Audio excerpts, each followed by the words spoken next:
এটা হচ্ছে আমাদের গ্রামে যাওয়ার একমাত্র রাস্তা। এই রাস্তার হাল আগে প্রচুর বেহাল ছিল, এটা হালে তৈরি হয়েছে ভোটের জন্য। আর এই পুকুরটা আগে বড় ছিল, এখন পুরোপুরি ছোট হয়ে গেছে। কি করেছে ভগবান জানে, পুকুর পুরো ছোট হয়ে গেছে। আগে যখন মাটির রাস্তা ছিল এই রাস্তাটা, তখন এত কাদা হতো রাস্তাটাতে, চিন্তার বাইরে। এই জায়গাটার নাম হচ্ছে দাসপাড়া। আর এই জায়গাটাতে আমরা ভীষণ ভয় পেতাম, রাস্তাটাতে এত বাঁশ ঝাড় ছিল।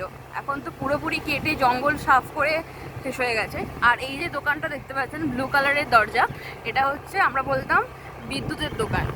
আমাদের গোটা গ্রামে এই একটা মাত্র দোকানেই একমাত্র এসটিডি বুথ ছিল, যেখান থেকে মা সপ্তাহে একদিন দিদাকে ফোন করতো, আমি দিদার সাথে কথা বলতাম।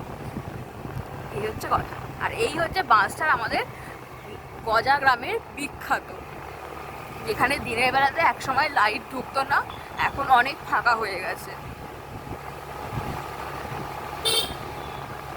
বলাই হয়নি কেন আমরা গ্রামে এসেছি। আজকে আমার বোনের আইবুড়ো ভাত, কালকে আমার বোনের বিয়ে, সেই জন্য আজকে আমরা কোথায় এসেছি, গজা গ্রামে, যেটা উদয়নারায়ণপুরে। এবার উদয়নারায়ণপুরটা কোথায়, সেটা হচ্ছে হাওড়াতে। হাওড়া কোথায়? তোমার মাথায়। ওরা কি এখানে নামবে গাড়ি থেকে?